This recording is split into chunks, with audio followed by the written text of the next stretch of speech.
Hello and welcome to the Sex Within Marriage podcast. My name is JD and I blog over at uncoveringintimacy.com. And today we're going through another bunch of questions from our anonymous Have a Question page. These ones are from January 2023. Before we get to that though, I have some things to tell you about in case you don't read the emails I send out and you aren't following us on social media. The first one is that the testing of our new Sexploration List web app is continuing on and it's pretty awesome, I think. I just released a version today to our beta testing group with a new design, and I'm hoping to have a version out to the public soon, but I have a few things to figure out first. The second is that we had our first couples night collaboration with The Line Within Us, and it was an awesome time. We had about a dozen couples join, pretty even mix from both communities, and we had a blast just talking about marriage issues and experiences and sharing tips and tricks and everything. If you missed it, don't worry, we'll have another one in another month. They're on the first Thursday of each month. Any $5 a month supporter of Uncovering Intimacy is welcome to join. And third, I finished our guide to edging, which many of you had asked for, and our supporters are checking it over for any last minute changes before we release it, so stay tuned for that. I suggest joining our mailing list if you haven't already so that you know when it's released. And lastly, I'm playing with a new service during this podcast to try and add some variety to the anonymous questions post. So the questions will be read by some AI voiceover bots, and then I'll tackle the answers. I'd love to know what you think of it and if I should continue with it. So comment in the post. There's a link to the show notes. You can just go there and click, or you can email me. I'm fine with either.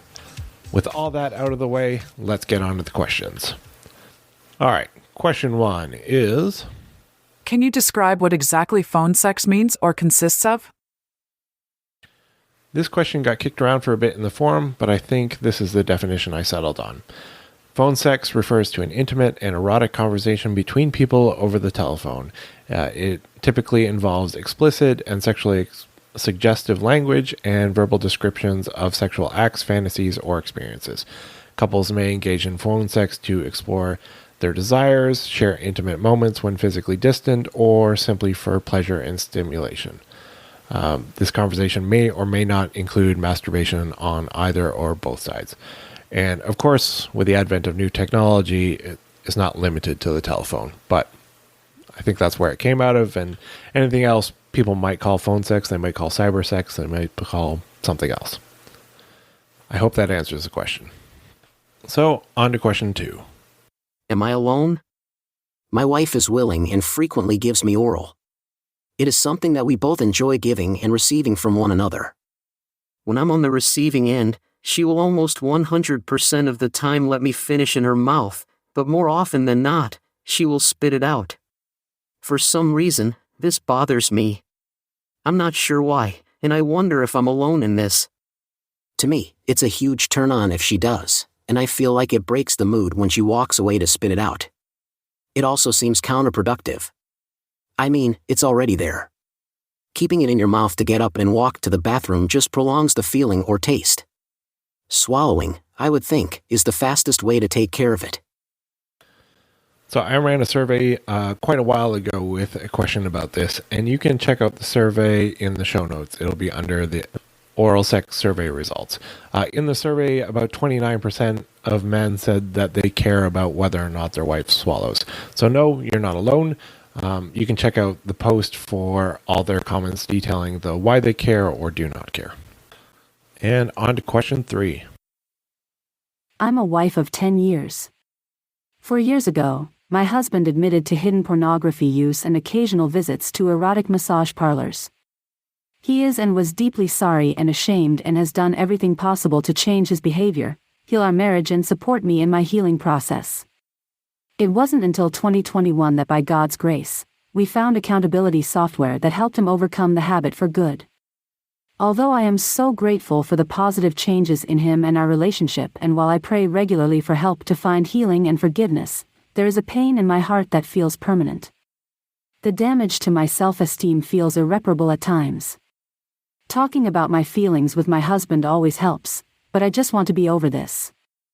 I want to feel like myself again, not this insecure, fragile person, always shuddering at the thought of, but what if? Is it unforgiveness? Is it fear? Is it normal? All right, so you've been married for 10 years. 4 years ago, he admitted it. Then it took another 2 years to quit, even after it came out. So you spent 6 years in the dark and 2 more years knowing it was continuing. It's no wonder that you have some issues with trust there. Just because it's changed doesn't mean the trust comes back immediately. That's not a forgiveness issue. Now, if you had said that you don't even want to trust him again, that's different. Then you may have a forgiveness issue. But acknowledging that there's still work to be done to rebuild trust is not a lack of forgiveness. What is that work? Well, I think part of it sounds like you've already done. Make the changes needed so that he's no longer breaking trust. That's part of it. And the rest is simply time. Trust is earned. And that earning comes from being trustworthy day in and day out. And you'll get there.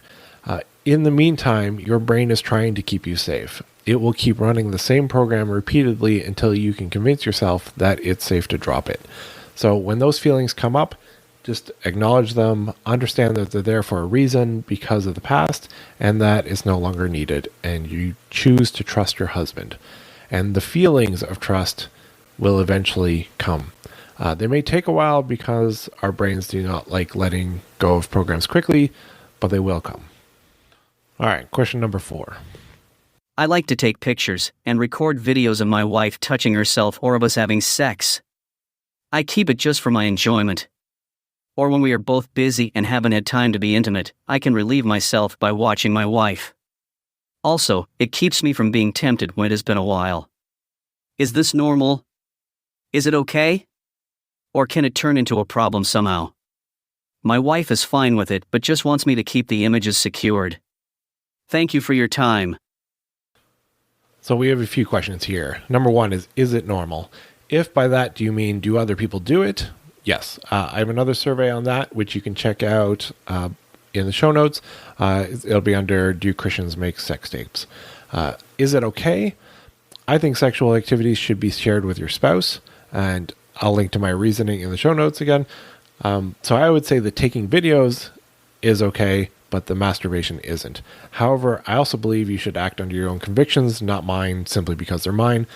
But the risk is that you separate sex from the relationship, which is what you're doing. Instead of dealing with the actual issue, which is that you aren't prioritizing sex together, you found a way to make that lack of priority bearable instead of addressing it.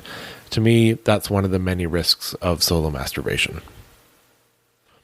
And on to question number 5. Hi, Jay. I was wondering if there are any natural remedies for increasing female libido? I am 30 and have had 3 children. I'm in good health and not overweight. I'm not currently breastfeeding or on hormonal birth control. I've taken steps to reduce stress, eat better, work on communication with my husband, etc. However, I find myself only ever interested in sex 1 or 2 days after my period is over. I can force myself to engage, but it takes a lot to feel aroused. So I'm really convinced it's a hormone issue. I have taken bioidenticals in the past, testosterone pellet, and it significantly improved matters. I was the high drive spouse when I was using bioidenticals. However, I feel they were a little too potent, and I was experiencing unwanted side effects. I don't have health insurance currently, so seeking out extensive medical care and testing is off the table at this time. I don't think my potential hormone imbalance is too severe based on past testing and reaction to the bioidenticals. So I'm hoping that a natural route could be the boost I need. Any suggestions are appreciated because my husband has been affected by my lack of desire for him because it hasn't always been this way. I know you're not a doctor, but any advice would be appreciated to improve our intimacy and my eagerness for sex. Thanks. So first off, thank you for putting the not a doctor disclaimer there for me. It's hard to figure out what works and what doesn't with these things. People's experiences are so vastly different and contradictory with others that there's no, this will work solution. Some of our supporters have had excellent experiences with bioidentical hormones, and they can be dosed correctly much of the time. But as you said, you're looking for alternatives. So Others mentioned increasing DHEA because it gets converted into both testosterone and estrogen, so you may find that helps. I've also heard good things in studies about saffron for both libido and also depression and ADHD. My wife is trying this out primarily for the ADHD benefits, but we're also curious about the potential libido improvements as well. But she just started, so it's early days yet, and the effects tend to come after weeks of supplementation, according to the studies. Other than that, ashwagandha, fenugreek, maca, there's one tribulus terrestris, that's a hard one to say, are also commonly cited as improving testosterone levels in women. So they may be things to look into. If you want the spelling for those, click on the show notes, go to the blog post, question 5, and you'll see them all there. Lastly, to go a completely different route, most of the wives who complete our Becoming More Sexually Engaged course find an increase in desire, and 80% of them say that they enjoy sex more after taking it. They actually say that their sexual enjoyment doubled. So I would also suggest maybe checking that out. And also check out our free resource, Where Did My Sex Drive Go?, which there's a link to in the show notes as well, which may help with dealing with sex drive differences while you find a solution that works for you. All right, on to question 6. Why not comb in her mouth? It's her duty. I know that's not much of a question. It's short and it's crude. But I'm going to say I know of no verse or biblical principle that holds this to be true. However, some people do believe it.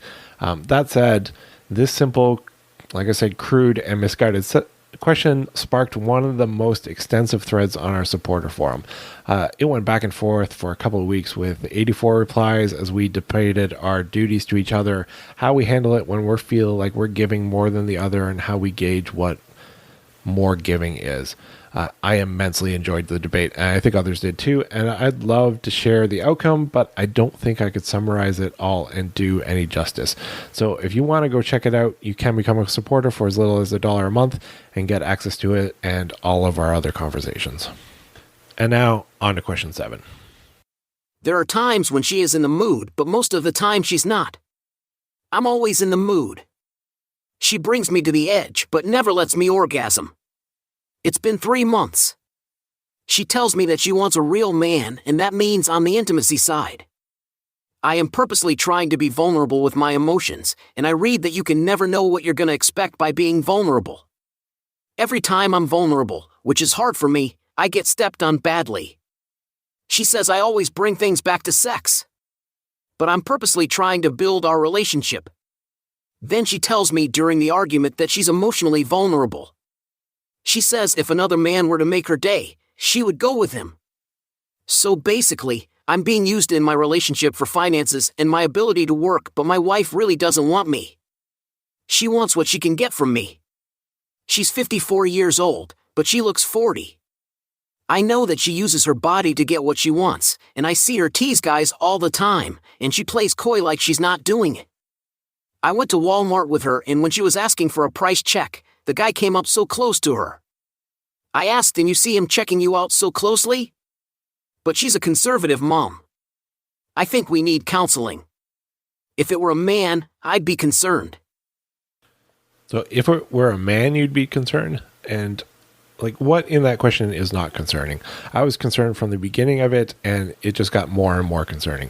Yes, 100% you need to get some help. Find a therapist or counselor. You go even if she won't go. Learn to create healthy boundaries and learn to protect yourself. If this is the actual situation, it sounds manipulative and abusive, and this dynamic is just not healthy. And lastly, question 8. My boss wants me to wear a very much shorter skirt and high heels and no panties. What must I think? I do not want. I don't know, the grammar in that one's a little weird, but I put them as they come in. This one is simple. This request is utterly unacceptable for him to ask. I would immediately find a new job and tell the authorities. Full stop. There's no more. And that's it for today. If you have a question of your own, you can ask it on our anonymous questions page. If you're a supporter of Uncovering Intimacy, even for $1 a month, you can ask your questions right in the forum itself and get more interactive and faster responses from me and everyone else in the community. And yes, you can remain anonymous on the forum as well. Most our supporters use aliases actually in the forum. And joining the forum also gets you access to see all the anonymous questions coming in, as well as previews of all the posts. And yeah, you get to see more kind of behind the scenes stuff and what's going on. And that's it for today. Like I said, lots of stuff going on. Make sure you're on the mailing list if you're interested in any of us. And that's it for today. Talk to you next time.